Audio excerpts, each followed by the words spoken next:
예.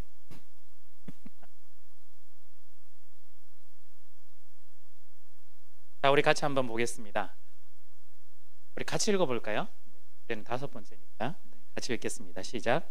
그들이 이 말을 듣고 잠잠하여 하나님께 영광을 돌려 이르되 그러면 하나님께서 이방인에게도 생명 얻는 회개를 주셨다 하니라.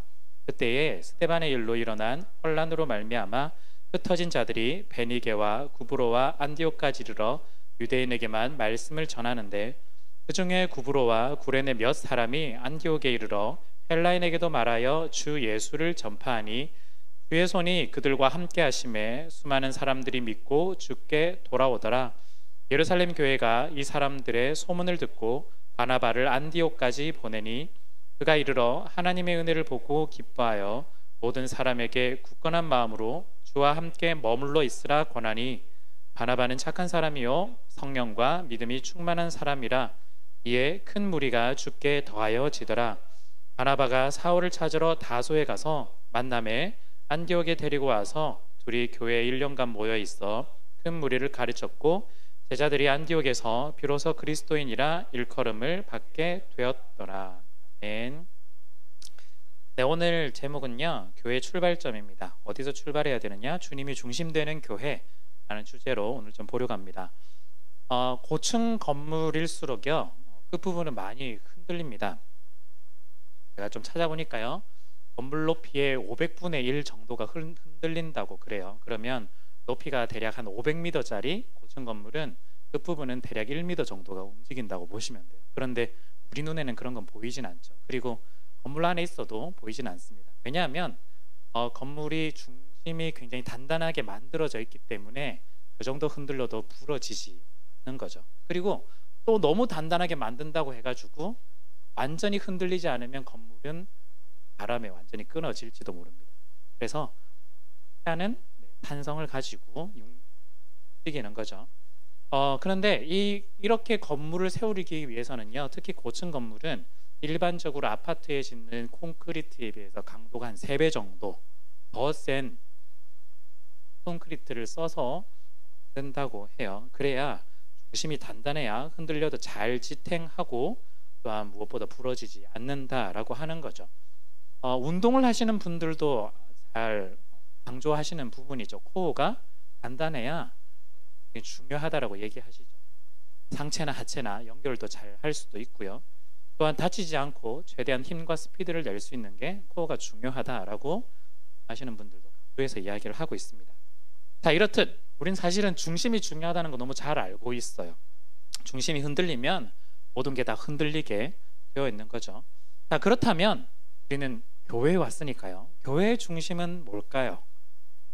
그게 오늘의 핵심이고 끝까지 말씀드릴 주제입니다. 물론 제목에 다 나와 있긴 하지만 우리 중심은요 주님이 중심이 되어야겠죠. 즉 예수님이 우리 교회의 중심이 되어야 합니다. 너무나 잘 알고 있는 사실을 이렇게 한 주간 설교의 주제로 잡고 설교를 드리는 건, 말씀을 드리는 건 우리가 알긴 알지만 사실은 적용을 잘 하지 않기 때문이에요. 예수님이 중심이 아니라 다른 것들이 중심으로 많이 들어오기 때문에 우리가 다시 한 번 더 예수님이 나의 중심, 예수님이 우리 교회의 중심, 예수님이 우리 공동체의 중심이 되는 시간을 오늘 가져보고자 합니다. 자, 오늘은요 본문은 특별히 좀 과정, 어떻게 보면 좀 진행 순서에 따라서 좀 보려고 하는데요. 요약지에 나와 있으니까요 따라가 보시면 되겠습니다. 먼저 첫 번째 과정은요 복음 전파입니다. 교회가 어떻게 이루어지고 있느냐, 첫 번째 복음 전파로 이루어지죠. 교회는요 전하는 사람들을 통해서 시작이 됩니다. 우리가 잘 알고 있는, 들어본 구절 중에요 로마서 10장 17절 그러므로 믿음은 어디서부터? 들음에서 나고, 들음은 어디서부터 될까요? 그리스도의 말씀으로 말미암았느니라. 우리가 믿음이 시작되는 건요 갑자기 시작되는 것이 아니라 분명한 복음을 들었기 때문에 우리의 믿음이 시작됩니다. 그런데 아무 말이라고 듣는다고 해서 우리의 믿음이 시작되느냐? 그것이 아니라 바로 예수 그리스도, 그분의 말씀을 우리가 들을 때 우리의 믿음이 시작되는 거죠. 그래서요 그리스도의 말씀, 즉 복음을 들음으로써 우리가 회심하게 되고 또한 우리가 함께 모여서 교회를 이루어가게 되는 거죠. 오늘 스데반의 일로 도망친 사람들이 어떻게 하느냐? 계속해서 복음을 전하고 있어요.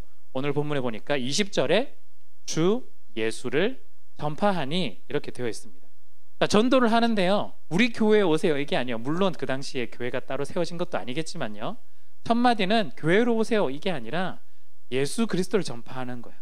예수 그리스도를 이야기하고 있어요. 즉 내가 받았던 내가 만났던 예수님을 이 사람들에게도 동일하게 이야기하고 있는 거죠. 자, 그 다음 과정으로 이어지는데요. 이 두 번째 과정은요, 바로 변화의 시작입니다. 자, 우리가 복음을 전하고 나면 그래 나는 예수 그리스도를 이야기했어 라고 할 때 예수 그리스도를 이야기하고 나서 우리에게 고민이 좀 있는 거죠. 어떤 고민이냐면 저 사람은 내가 복음을 전했는데도 왜 안 믿어지지? 약간 이런 고민. 왜 아무런 일도 일어나지 않지? 이런 거죠.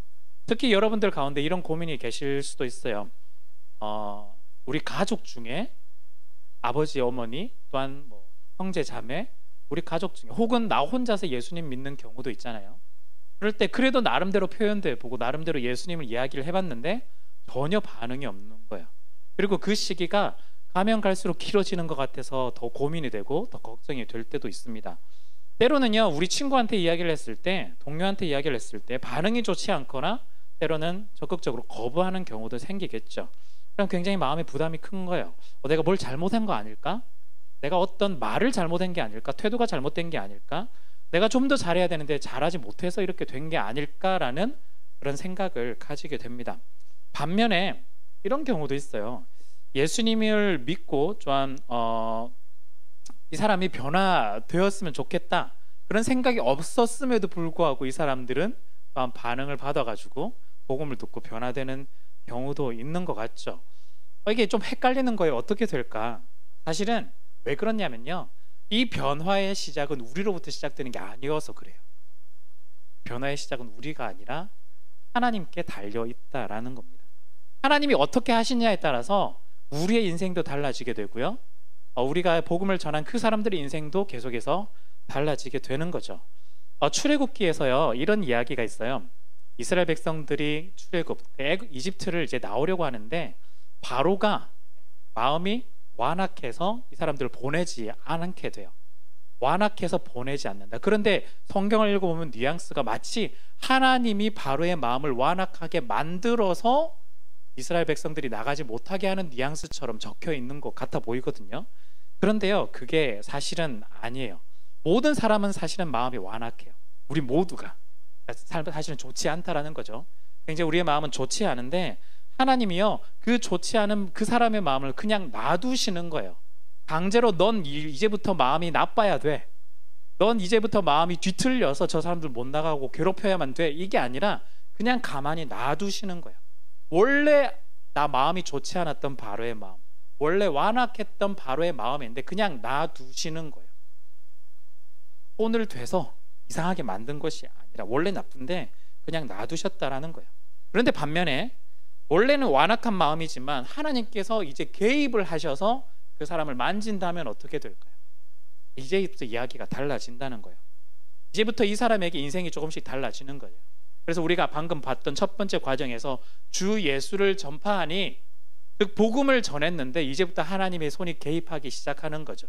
이게 바로 21절 앞부분에 나오는 내용입니다. 주의 손이 그들과 함께 하심에, 주의 손이 그들과 함께 하심에, 즉 바로의 마음처럼 그냥 가만히 놔두는 것이 아니라 적극적으로 하나님이 개입을 하시는 거예요. 적극적으로 그 사람의 마음을 만지시고 적극적으로 하나님께서 인도해 주셔서 그 사람이 변화되기 시작한다라는 거예요. 즉 우리가 복음을 전하고 나면요 다 바뀌어야 된다고 생각하겠지만, 그러면 너무 좋겠죠. 그렇지만 안 될 때가 있는 거예요. 그때 이해를 하셔야 돼요. 이 시작은 나는 단지 복음을 전할 뿐, 그 이후에 실제 과정은 누가 하시느냐? 하나님이 하신다라는 거예요. 하나님이 하실 때 반드시 변화된다라는 거죠. 자, 그래서 이어지는 과정이 세 번째 과정인데요, 바로 회심의 과정이에요. 주의 손이 그들과 함께 하심에, 그 말씀 뒷부분에 이어지는 말씀을 보면요 21절 후반부에 이렇게 되어 있어요. 수많은 사람들이 믿고 주께 돌아오더라. 즉 주님께서 함께 하실 때, 주님의 손이 함께 하실 때 그 사람들을 만졌을 때 어떻게 되었냐? 그 사람들이 주님께 돌아오게 되었다라는 거예요. 다른 곳으로 가는 것이 아니라 방향은 주님께로 돌아오게 되었다, 이렇게 이야기를 하게 됩니다. 주님께서 함께 하셔야만, 예수님께서 함께 하셔야만 다시 예수님께로 돌아올 수 있는 거죠. 우리가요, 예수님을 믿고 싶다, 예수님을 바라보고 싶다, 그 방향으로 가고 싶다라고 할 때 시작이 누구였죠? 하나님께서 하셔야 된다는 거예요. 하나님께서 함께 하시고 예수님께서 하셔야만 우리가 예수님께로 돌아올 수 있는 거죠. 특별히 방금 읽었던 말씀요, 수많은 사람들이 믿고 주께 돌아오더라, 이 말에서는요 중요한 두 가지를 언급을 하고 있어요. 첫 번째는요 뭐냐면 믿음을 이야기하고 있는데요, 사람들이 믿고 이렇게 되어 있죠. 그런데 믿음이 우리에게서부터 나는 것이 아니라 믿음은 하나님의 은혜입니다. 하나님의 은혜. 은혜는요 우리가 은혜라고 이야기할 때 뭔가 굉장히 추상적으로 기분 좋은 그렇게 생각하기 마련인데, 은혜는 뭐냐면 선물이에요. 선물. 하나님께서 우리에게 선물로 주신 거라는 거죠. 그래서 성경을 읽으실 때 은혜라는 단어가 나올 때 선물이라는 단어로 바꿔서 읽어보셔도 그럼 훨씬 더 이해가 잘 되실 수 있어요.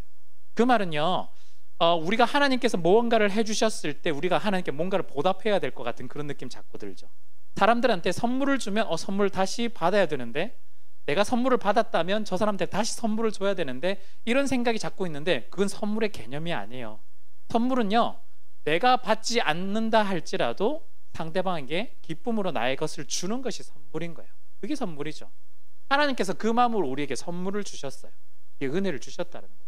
하나님께서 우리에게 구원의 은혜, 구원의 선물을 우리 가운데 주셨어요. 즉 우리에게 어떤 조건을 걸지 않고, 우리가 너네가 뭘 잘해야만 내가 구원을 주겠어, 생명을 주겠어가 아니라 아무런 조건 없이 그냥 선물로 우리에게 주셨다라는 거예요. 그 선물을 받을 수 있는 수단이 뭐냐면 믿음이거든요. 구원을 받을 수 있는 수단이 믿음이에요. 그 믿음조차도 우리에게 주셨다라는 거예요. 마치 이런 거죠. 좀 쉽게 이해하면 식사를 하려고 하는데 식사라는 선물이 우리 가운데 주어졌어요. 그런데 우리가 물론 손으로 먹을 수도 있겠지만 하나님께서 이 손으로 먹지 않고 숟가락, 젓가락이란 도구까지 손에 쥐어 주시는 것 같은, 그래서 우리가 이 도구로 식사를 할 수 있는 것처럼 이 도구마저도 하나님께서 우리에게 선물로 주셨다라는 거예요. 그래서 믿음이라는 도구를 통해서 구원을 잡을 수가 있는 거예요. 믿음이라는 젓가락으로 구원을 잡아서 한다. 맞아. 하여튼 그런 뉘앙스. 모든 것이 하나님께서 우리에게 선물로 주셨습니다. 자, 그런 점에서요, 우리가 하나님의 일에 있어서 뭘 해야 되냐면, 모든 것이 하나님께서 하시고 하나님께 선물로 주어주셨기 때문에 일에 있어서 특별히 뭘 해야 되냐면 과정과 결과를 잘 구분할 수가 있어야 돼요. 하나님께서 우리에게 맡겨주셨을 때 과정과 결과를 잘 구분할 수 있어야 한다라는 거예요. 우리에게 특별히 뭘 맡기셨냐면요, 과정을 맡기셨어요. 결과가 아니라 과정.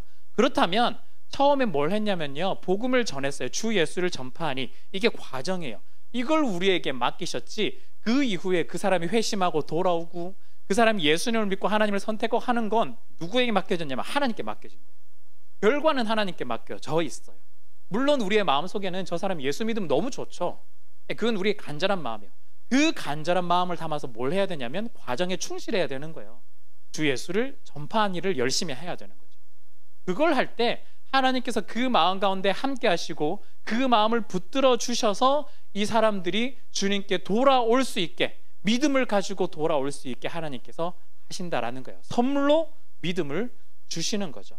즉 과정과 결과를 우리가 구분을 잘 해야만 우리가 힘들어지지 않아요. 하나님께 모든 것들을 맡길 수가 있거든요. 우리가 믿고라는 뉘앙스에서 마치 우리가 모든 것들을 하는 것 같아 보이지만 그 믿음 자체도 하나님께서 주시는 선물이라는 거예요. 자, 우리가요 이 자리에 앉아 있어요. 지금 함께 예배를 드리고 함께 고백을 하잖아요. 근데 여러분들이 내가 잘해서 이 자리에 우리가 왔을까요? 물론 내가 오늘 주일 예배를 오기 위해서 아침 일찍 일어나고 늦잠을 잘 수 있겠지만 또 멀리서 1시간 이상 되는 그 거리에서 미리 시간 계산해서 오기도 하고 그런 의지가 분명히 있긴 하죠. 그런데 이 모든 과정에서 하나님의 은혜가 없으면 우리가 이 자리까지 올 수 없다는 거예요. 그리고 이 시점만 봐도 그렇겠지만 우리의 인생 전체를 봤을 때 여러분들의 인생을 돌아보면 내가 이 자리에 앉아 있다는 거 하나님의 은혜라는 거예요. 내가 뭘 잘해서가 아니라 하나님께서 사랑하시고 하나님께서 은혜를 베풀어 주시고 선물로 주셔서 여기까지 올 수 있었다는 거죠. 우리가 그걸 안다면요 우리가 결과에 너무 집착할 필요가 없는 거예요. 하나님께 모든 것들을 맡겨드리고 하나님께서 모든 것들을 해나가실 것이다 라는 겁니다. 자, 여기 방금 읽었던 말씀 중에 수많은 사람들이 믿고 죽게 돌아오더라. 첫 번째가 믿음의 중요성을 이야기했다면 또 한 가지는 뭐냐면요, 돌아오다, 즉 바로 회개를 사실은 여기서 이야기를 하고 있어요. 회개는요, 제가 지난번에도 한번 이야기를 했지만 회개는 뉘우치는 게 회개가 아니에요. 저 잘못했습니다, 용서해 주세요, 다시는 안 할게요, 이게 회개가 아니라는 거예요. 이거는요 반쪽짜리 회개예요. 또 그럼 나머지 반쪽을 찾아야 되잖아요. 그게 뭘까요? 이번에도 잘못했는데 똑같은 반복을 다음번에도 또 한다라는 거, 그건 회개가 아니라는 거죠. 이번에 잘못했다는 걸 뉘우쳤다면 이제는 그 자리에서 떠나야 돼요. 우리가 죄의 길을 향해서 가고 있다면 우리가 잘못했어요 하면서 계속 죄의 길을 향해서 가는 게 아니라, 잘못했어요 하고 내가 잘못을 알았다면 이제 180도 돌이켜서 하나님의 길을 향해서 다시 한 번 더 가는 게 회개입니다. 회개는요, 내가 깨닫는 것, 감정적으로 우리가 뭐 회개를 할 때 때로는 눈물을 흘리기도 하죠. 그 감정적으로 들어가는 것뿐만 아니라 플러스 뭐가 있냐면 반드시 의지가 여기에 포함이 되어야 된다는 거예요. 돌이켜야 된다는 거예요. 그래서 구약에서 쓰는 단어 중에 하나가 슈브라는 단어인데요, 그 단어의 뜻은 회개가 돌이키다라는 뜻이에요. 그래서 죽게 돌아오더라 라고 이야기하는 것, 느낌, 이미지가 그려지시잖아요. 내가 원하던 길로 걸어갔는데 주님을 향해서 다시 한 번 더 180도 돌려서 돌아가는 것, 즉 마치 그 탕자 이야기처럼 아버지의 집을 떠나서 도망갔던 두 번째 아들이 그것을 떠나서 아버지 집으로 다시 한 번 더 돌아오는 것, 그것이 회개라는 거예요. 그것이 있을 때 진정히 하나님을 선택했고 또한 하나님을 붙잡고 나아가는 사람들의 모습을 확인할 수 있다라는 거죠.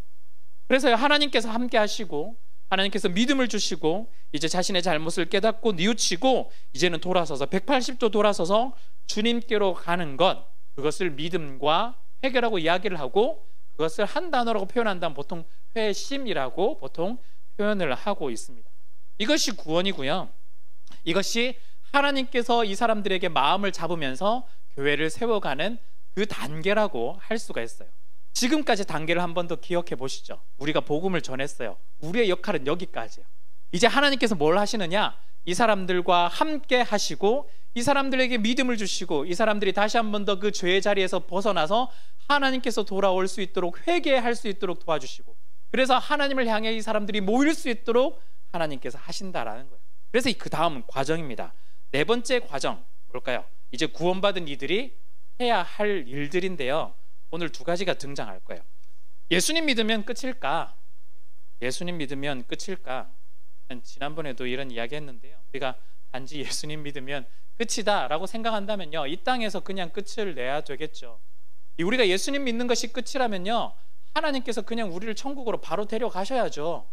왜 우리는 예수님을 믿고 있는데 여기에 여전히 남아있을까요? 왜 우리는 예수님을 믿는데 힘들게 하루하루를 계속해서 살아가고 있을까요? 어쩌면 차라리 이런 후회가 할 때도 있어요. 어떤 후회냐면 차라리 예수님을 모르는 게 나을 뻔했다, 그런 후회가 있을 정도로 세상 사는 게 쉽지가 않은 거예요. 예전에는 세상 살아가는데 그냥 남들처럼 나쁜 일도 해보고 남들처럼 그냥 악한 일도 해보고 태도도 굉장히 좋지 않게 불량하게 살아가고 그렇게 해도 살까 말까 하는 그런 세상에서 이제는 예수를 믿고 나니 어떻게 해야 되죠? 남들보다 더 성실하게, 남들보다 더 착하게, 남들을 위해서 때로는 호구 잡힐 것만 같은 그런 느낌으로 나아가는 거죠. 그러다 보니 이 세상을 살아가는 게 더 쉽지가 않다라는 거예요. 그럴 때 때로는 그런 생각이 드는 거예요. 차라리 예수 믿기 전이 훨씬 더 나았겠다. 그런데 그게 하나님 원하시는 게 아니잖아요. 우리도 원하는 게 아니에요. 그렇다면 우리가 여전히 이 땅 가운데 남아 있다라면, 즉 우리가 복음을 듣고 우리와 하나님께서 우리와 함께 하셔서 우리에게 믿음을 주시고 회개할 수 있도록 하셔서 우리를 돌이키셨다면 이제부터 우리가 나아갈 길이 분명히 있을 것이고 그것을 우리가 사명이라고 부르죠. 우리의 사명이 있고 더불어서 그 사명 가운데서 하나님께서는 계속해서 함께 하실 거다라는 겁니다. 우리가요 혼자서 이 일들을 해나가는 게 참 쉽지가 않아요. 혼자서 신앙생활 하는 게 참 쉽지가 않아요. 우리가 그동안 코로나 때 한창 집에서 온라인으로 영상 보면서 들어봐서 아시잖아요. 혼자서 하는 거 쉽지 않거든요. 우리가 함께 있을 때, 함께 방향을 향해 나아갈 때 우리가 힘을 누리게 되고 또한 그 힘을 보태서 우리가 세상 가운데서 한 걸음 한 걸음 더 내디딜 수가 있는 거죠. 이거 혼자서 힘들다라는 거예요. 그렇기 때문에 우리가 두 가지를 이 본문 가운데서 확인할 수 있는데요. 하나는요, 첫 번째는 하나님을 부단히 선택하고 잡으려고 더 노력을 해야 된다라고 이야기해요. 그게 21절, 23절 뒷부분입니다. 주와 함께 머물러 있으라. 바나바가 이 안디옥 교회에 모인 사람들에게 했던 이야기예요. 이 사람들이 복음을 들었어요. 그리고 하나님의 함께 하심을 통해서 믿음으로 고백하고 또한 회개하여서 이 안디옥 교회까지 오게 되었습니다. 그럴 때 모였을 때 바나바가 첫 번째 한 이 말이 뭐였냐면 주와 함께 머물러 있으라, 이 이야기를 하는 거죠. 무슨 말이냐? 우리의 본성은요, 자꾸 옛날로 돌아가려는 본성이 굉장히 강해요. 우리가 회개해서 180도 돌이켜서 주님을 선택했다라고 하지만 우리가 달려가는 과정 속에서 다시 예전이 훨씬 더 나았어 라고 생각하고 돌아갈 때가 있는 거예요. 제가 아까 말씀드렸던 거죠. 차라리 예수 믿기 전이 훨씬 더 나을 뻔했어 라고 생각하는 거예요. 출애굽할 때 이스라엘 백성도 동일하게 이야기를 했어요. 이집트를 탈출하고 나서 뭐라고 했을까요? 차라리 그때 이집트에서 그냥 노예로 사는 게 훨씬 더 낫다, 심지어 이런 이야기를 해요. 자유를 주었음에도 불구하고, 자유를 누리고 있음에도 불구하고 그 사람들은 차라리 종의 모습이 훨씬 더 낫다라고 이런 이야기를 할 정도로 옛날 본성으로 돌아가는 우리 관성이 우리 가운데 남아있는 거예요. 옛 본성으로 자꾸 돌아가려고 하기 때문에 바나바가 첫 번째 이야기하는 것이 주와 함께 머물러 있으라. 계속해서 주님과 함께 머물러 있으면서 우리의 믿음을 지켜야 되는 거예요. 우리의 주변에 사람이 없다면 우리가 원하는 대로 하겠죠. 우리 주위에 하나님께서 내 손을 함께 붙드신다면 우리가 도망가지 않고 계속해서 주님의 손을 붙잡고 해보려고 노력할 거예요. 우리가 힘들고 어렵지만 살아가는 것이, 그럼에도 주님의 손을 붙잡는다면 하나님 한번 해보겠습니다, 하나님 한 번 더 걸어가 보겠습니다, 이런 결단을 가지고 걸어갈 수 있다라는 거예요. 그래서 주님의 도움이 필요한 거죠. 주님의 도움이 필요한 거예요. 어떻게 해야 될까요? 주와 함께 머물러 있으라. 하나님, 제가 주님과 함께 머물러 있기를 원합니다. 제가 더 선택할 수 있도록, 더 붙잡을 수 있도록 하나님 도와주십시오. 하나님께서 우리를 이곳으로 부르셨다면 이제는 우리가 이곳에서 하나님을 붙잡아야 되겠죠. 하나님께서 붙들으셨으니까 이제는 우리가 붙잡을 차례다라는 거예요. 우리가 계속해서 말씀 가운데, 기도 가운데 주님을 붙잡을 수 있도록 더 노력을 해야 됩니다. 자, 그런데 한 가지, 이뿐만이 아니라 하나 더 있는 거예요. 하나님을 붙잡는 노력과 더불어서 우리가 무엇을 붙잡아야 되느냐? 우리와 함께하는 지체들의 손을 붙잡아야 되는 거예요. 이렇게 이미지를 그려보시면 좋을 것 같아요. 내가 왔는데 혼자가 아니라 한 손으로는 하나님의 손을 붙잡고 한 손으로는 우리 지체의 손을 붙잡는 거예요. 그렇게 함께 걸어가는 거예요. 그게 구원받은 사람이 날마다 걸어가는 구원의 길의 모습인 거예요. 우리가요, 하나님만 자꾸 생각하잖아요. 보통 하나님을 우리가 붙잡고 살아간다라고 하는데 혼자서 신앙생활 하는 거거든요. 쉽지 않아요. 절대 힘들어요. 너무너무 힘들어서 잘 하지 못해요. 물론 굉장히 의지가 강하다 이렇게 하는 분들도 가끔씩 있겠지만, 하나님이 원하시는 관계의 목적은 하나님과의 관계가 회복됨과 더불어서 우리의 이웃과 지체의 관계도 동일하게 회복되는 걸 원해요. 그렇다면 한 손에 우리가 하나님의 손을 붙잡고 걸어간다면 우리가 나머지 한 손에는 우리의 지체의 손을 붙잡고 걸어가는 것이 필요하다는 거죠. 그래서 그것이 어떻게 가능할까? 우리 교회 공동체를 통해서 가능하게 된다는 거예요. 그게 14절 마지막 부분이에요. 큰 무리가 죽게 더하여 지더라. 이게 마치 이런 거예요. 우리 그 좌석에 보면 철가루가 막 모여드는 것처럼 주님을 중심으로, 주님의 몸된 교회를 중심으로 사람들이 함께 이루어가는 거예요. 다시 한 번 더 여기서 말씀드리지만 교회는 건물이 아니에요. 교회는 예수 그리스도를 주로 고백하는 사람들의 모임입니다. 여러분들 각자 한 사람 한 사람이 교회고요, 우리가 함께 모였을 때 다시 교회입니다. 우리가 이 모임 가운데 주님을 중심으로 털가루가 자석을 향해서 붙듯이 우리도 붙어 있는 거예요.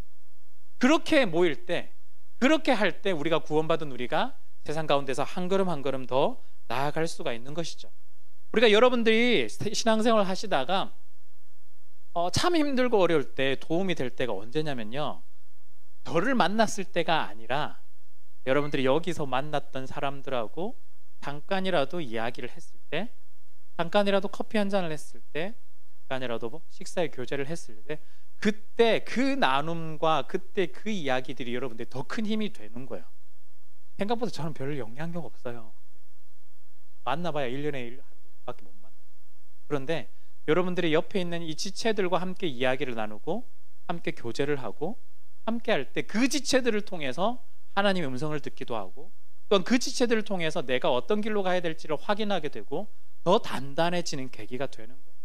그래서 하나님의 음성을 듣는 것만큼 중요한 것이 옆에 있는 지체들과 함께 교회를 이루어가는 것, 함께 공동체를 이루어가는 것이 훨씬 더 중요하다라는 거예요.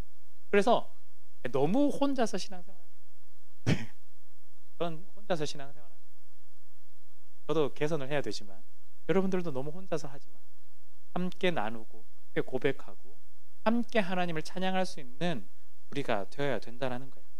자, 우리가 이런 그림으로 볼 때 교회가 이런 역할들이 있는 거죠. 교회가 세워져 가는 과정은 복음을 들은 이들이 우리가 하나님께서 함께 하시고 또 믿음과 회개를 주셔서 주님께로 돌아오게 합니다. 그런데 이들을 혼자 두는 것이 아니라 믿음을 더 단단하게 만들어 갈 수 있도록 하나님의 그 은혜와 하나님의 도우심이 함께 하실 거고요. 또한 한 손에는 다른 손에는 지체들의 손을 붙잡는 것을 통해서 이 과정들을 계속해서 이루어 갈 거예요. 바로 이것이 교회다라는 거예요. 교회가 이런 곳이에요. 그 모임 가운데 우리가 함께 성장하고 자라게 되는 거죠. 자, 회심이요 하나님 손에 맡겨져 있다면 하나님의 손을 붙잡는 노력, 또한 지체들의 손을 붙잡는 노력은 우리에게 또한 주어진 거예요. 우리가 또 그 일들을 감당을 해야 됩니다. 자, 이제 본문의 네 가지 과정을 통해서 그 결과에 이르게 되는데요. 마지막 26절이 그리스도인이라 일컬음을 받게 되었더라. 물론 우리가 교회를 이루어 과정을 이 본문 말고 다른 본문까지 다 보면서 더 단단하고 빈틈없이 우리가 이야기를 또 할 수도 있겠지만 오늘 읽은 본문을 통해서는 우리에게 이렇게 일러주고 있는 거예요. 방금 앞서 말씀드렸던 그 내용들, 그 이후의 과정들을 거쳐서 마지막에 그 결과가 사람들로부터 그리스도인이라 일컬음을 받게 되는 거죠. 여러분들, 제가 말씀드렸던 이 과정을 다시 한 번 더 생각해 보시면요, 단순히 우리가 구원받고 교회에 가는 것이 아니라 읽었던 이 방금의 짧은 이 구절과 문장에는요 다 주님이라는 단어가 들어가 있어요. 그걸 다 빼서 여러분들에게 말씀드린 거예요. 어떤 게 있을까요? 주 예수를 전파하니, 그리고 그 다음에 주의 손이 그들과 함께 하심에, 그리고 수많은 사람들이 믿고 주께 돌아오더라. 이어서 주와 함께 머물러 있으라. 그리고 큰 무리가 주께 더하여 지더라. 그리고 우리가 주님을 따라가는 사람들이라는 이름으로 그리스도인이라 일컬음을 받게 되었더라. 지금까지 이 과정이요, 그냥 제가 단순한 설명의 과정이 아니라 주님이라는 것을 중심으로 이루어진 모든 과정을 여러분들께 말씀을 드렸습니다. 자, 그렇다면 우리의 인생도 중요하지만 우리의 인생이 함께 모여있는 이 교회의 출발점이 무엇이 되어야 될까요? 바로 주님이 우리 교회의 중심이 되어야 되고 또한 출발점이 되어야 한다라는 거예요. 사실은 우리의 과정이 우리에게 맡겨졌다라고 하지만 이 과정도 주님으로 인해서 시작되는 것이고요, 그 결과도 주님께서 다 이루어 가시는 것이라고 할 수가 있죠. 그렇다면 우리 교회에서, 우리의 공동체 가운데서, 우리의 모임 가운데서 그 중심에 예수님이 빠져 있다면 어떻게 될까요? 우리는 정말 이 모든 이야기가 산으로 가기 시작할 거예요. 산으로 가기 시작할 겁니다. 마치 교회에 와서 예배 잘 드리고 말씀 읽고 기도하는 듯해 보이지만 중심에 예수 그리스도가 없다면, 중심에 주님이 없다면 결국에는 우리의 모임은 하나님의 그 고백 가운데 모인 모임이 아니라 사람들의 모임이 되는 거예요. 사람들의 모임이 되는 거예요. 우리 욕심에 따라서 우리의 만족을 위해서 모인 모임이 될 수밖에 없다라는 거예요. 그렇다면 우리 어떻게 될까요? 어쩌면 하나님께서 우리가 그런 모임을 자꾸 우리가 주장하고 만들고 있다면 바로가 처음에 완악해져 있을 때 하나님께서 그 사람의 마음을 막 어떻게 하는 게 아니라 그냥 가만히 내버려 두실지도 모를 것 같아요. 그것처럼 우리도 자꾸 사람 중심의 교회, 주님이 아니라 사람의 이름으로만 만들어진 교회가 된다면 우리를 그냥 놔두실지도 몰라요. 내버려 두실지도 몰라요. 우리가 보기에는 잘 돌아가는 것 같아 보이겠죠. 그렇지만 우리는 어떤 거냐? 나무에서 떨어진 나뭇가지와 같다라는 거죠. 지금 당장 나뭇가지를 보면 살아있는 것 같아요. 때로나 에너지가 어느 정도 남아있어서 잎도 나는 것 같아요. 그렇지만 결론적으로 이 나무까지는 나무에서 떨어졌기 때문에 결국엔 죽을 거예요. 그래서 우리를 잘 돌아볼 필요가 있어요. 우리 공동체를 다시 한번 더 돌아볼 필요가 있어요. 우리의 중심에는 무엇이 있을까? 여전히 우리의 욕심과 우리의 생각과 우리의 계획과 사람의 마음이 있을까? 아니면 하나님께서 우리에게 부탁하신 예수 그리스도가 우리 가운데 있을까? 주님이 우리 가운데 중심이 되어야 되는 거죠. 주님이 우리 청년이부의 중심이 되어야 하는 거죠. 여러분, 중심이 없으면 어떻게 되냐면요, 포장을 훨씬 더 잘 하려고 해요. 뭔가 있어 보이게. 그렇지 않나요? 우리 안에 속 내용이요, 부실하면요 포장 엄청 잘 하려고 해요. 여러분들 뭐 혹시 당하신 분들도 있는지 모르겠지만 뭐 중고 거래 이렇게 할 때 보면 포장이 엄청 잘 돼 있어요. 왜냐하면 안에 있다라는 걸 들키지 않기 위해 엄청나게 꼼꼼하게 포장하고 하는 거죠. 무게도 비슷하게 달아놓기도 하고 벽돌 집어넣고 막 하잖아요. 예, 안에 꽤 부실하면요 계속해서 겉을 화려하게 만들려고 해요.